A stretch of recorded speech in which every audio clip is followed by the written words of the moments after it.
So this is it, probably the one most people have been waiting for, because it's been a couple of years now in the workshop. Everybody's seen, if you've been following social media, seen the full restoration of this, which is 1984 Mercedes G Wagon. It was originally a military vehicle for the Norwegian army, I think, maybe the Belgian army. Ended up in France, and then somebody imported it into the UK, and my customer bought it. When he brought it to me, it was in need of restoration, and he was just sick of buying new trucks that were just not very good at their job, and he wanted a work truck basically to move plant equipment and towing trailers, but also be capable off-road.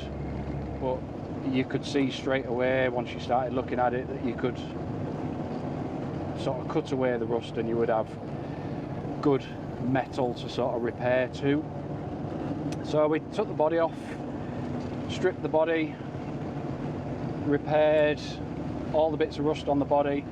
Whilst the body was off the chassis, we stripped the chassis, we painted it, because apparently the paint and powder coat that they come with originally is really strong, really good stuff, so you don't have to do much with it.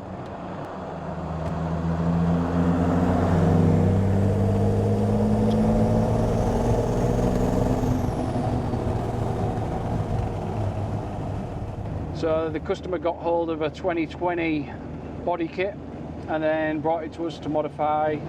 That was something more like what Old Schooler does, typical type of Old Schooler work. We upgraded suspension parts, 2-inch lift in the springs, some really nice, very expensive Fox shock absorbers. The engine, to get the power, has been switched out for the famous OM606 3-litre 6-cylinder diesel engine with a turbo, but then we put a big turbo on it because these engines are really tunable. We've put a massive 4-inch K&N fully off-road sealed air filter running from the snorkel in the corner, and we've built our own custom 3-inch exhaust which splits into 2 pipes, side exits at the rear.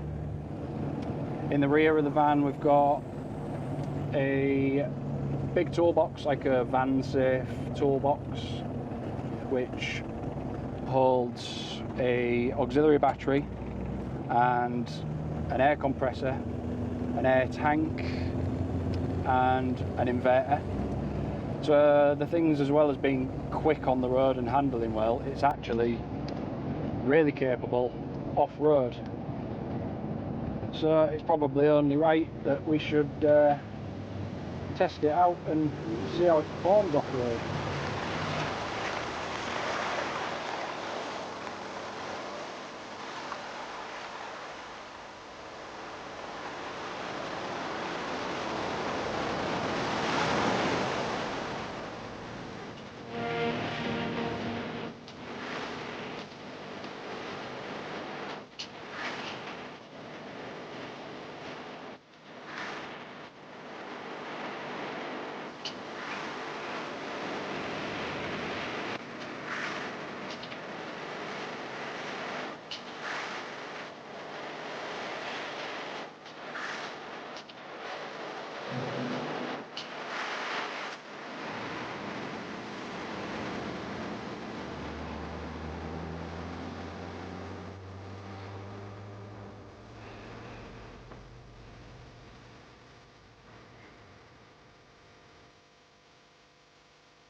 So engine stuff, we've obviously done some work with the engine.